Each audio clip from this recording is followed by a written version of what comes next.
an income-related level. So you get allowances in relation to your income.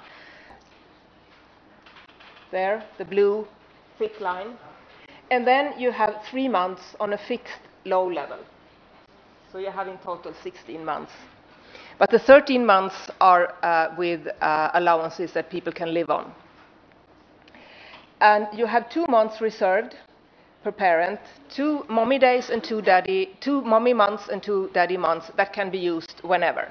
And you can use your days until your child is 8 years old.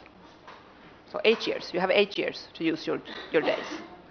So a daddy can take, if you're 7 years, if your children is 7 years and 10 months, you can have those last 2 months when the child turns 8.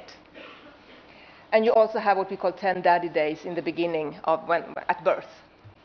So that's the way it looks now. How is it used?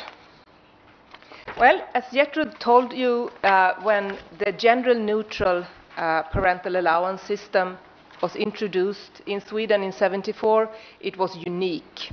It was the first system that was not directed towards the mother. And then it was 6 months. You had 6 months. And then the mothers took almost 100% and the men took 0.5%. And things are changing slowly, slowly, slowly, and now the mothers take around 80% and the fathers take around 20%. And I figured it's going to take around 70 years in this until we... So, but these two figures are not the way employers see it. Employers, they see it like this. And now we have fathers are blue and mothers are red. I'll explain this figure. It's very interesting. In order to see how the parental leave finally was divided, you have to wait 8 years, right? Since you can use it for 8 years. So what we used in the Parental Leave Commission was children who were born in '96 and who had turned 8 years. How did their parents use their days? At that time, in '96, we had only 1 daddy month. The second daddy month came in 2002. So now we have 1 daddy month and 1 mommy month. On this axis, you see the share of children. On this axis, you see the number of days used by either parent. And as you can see, we start with the fathers. Around 45% of the children who were born in '96 had a father who took between 30 and 59 days. And around 20% had a father who took between 1 and 29 days. And 10% had a father who took nothing. If you add these 3 figures, you see that 7 out of 10 children had a father who took at the most 59 days. At the most. Let's go to the mothers. Take this one here, at the very end. Around half of the children, they had a mother who took at least 390 days. 390 days.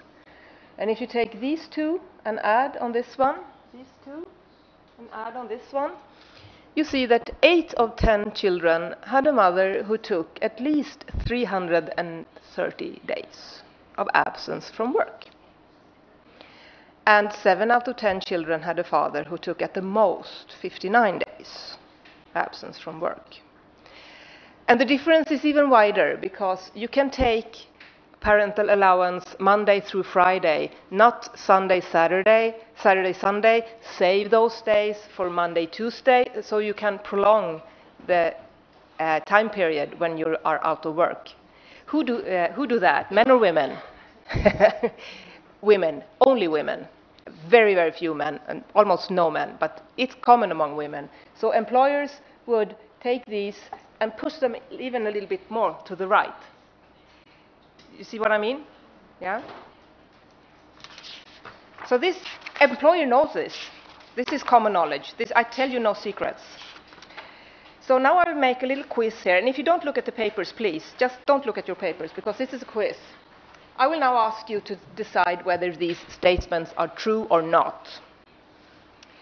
The majority of employers prefer that the employees are present rather than absent from work. True or false? True? Why is it true? I mean, it's quite sensible, rational, is it not? I mean, in my work life, I met 5 people. It would be better if they were at home, but I mean, usually it's